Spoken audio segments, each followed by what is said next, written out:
One of the most common questions that I get asked as a counselor who specializes in treating anxiety disorders is, how can I tell the difference between my anxiety and my gut response, aka my intuition?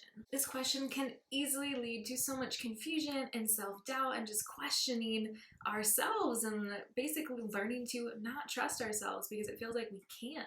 After all, how do we decipher between our anxiety and our gut response, our intuition? So that's what we're going to be talking about today in this video. Let's get to it.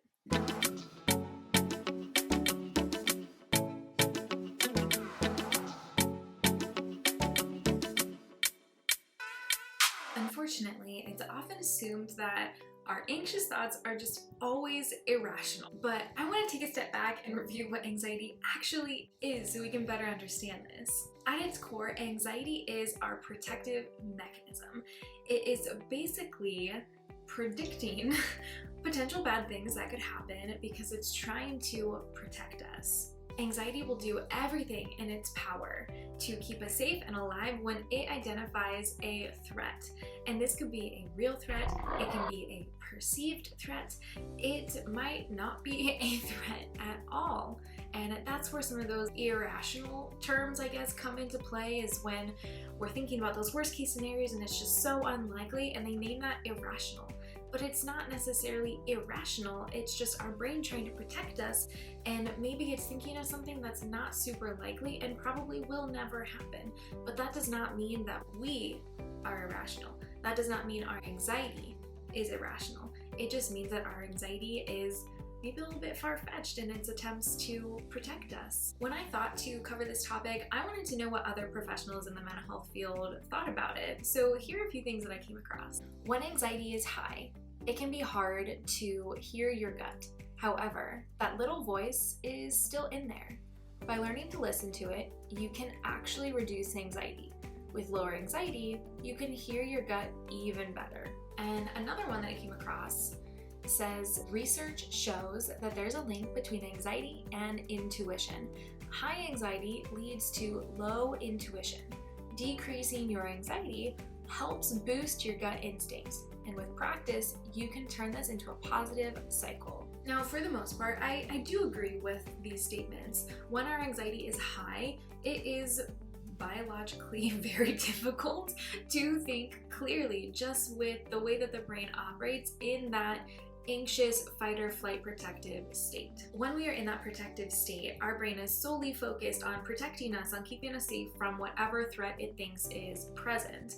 And when that happens, we have very little connection to our cortex, which is where our logical thought is coming from. Basically, what these statements are saying, or what these other professionals are saying here, is that if we can calm down our threat response, then we can think a little bit more clearly, which biologically aligns. If we can go through calming activities, grounding activities, then our anxiety starts to decrease, and when our anxiety starts to decrease, then we have more access to our cortex, meaning we can kind of see other perspectives and get out of that tunnel vision that our fight or flight response leads us in, right? It's a protective response, it's gonna focus in on the threat. So if we can calm that threat a little bit, or calm our response to the threat a little bit, then we can start thinking just a little bit more clearly and maybe see more likely situations or scenarios. Honestly, the more that I learn about anxiety and our nervous system, the muddier this topic gets for me, and I want to tell you why that is. The Oxford English Dictionary defines intuition like this: the ability to know something by using your feelings rather than considering the facts. Now, I don't know about you, but this definition reminds me so much of neuroception. So let me read that definition. Neuroception is our subconscious ability to detect threats, risks, and safety. Our body's ability to acknowledge when we are in real danger or possibly in danger and when we are safe is truly incredible. Every single experience that we have through our life teaches our brain, teaches our nervous system what is safe and what is dangerous. So a lot of our intuition is coming from experiential learning. But then again, so does our anxiety. Both anxiety and our intuition are fueled by protection, and they also stem from experiential learning.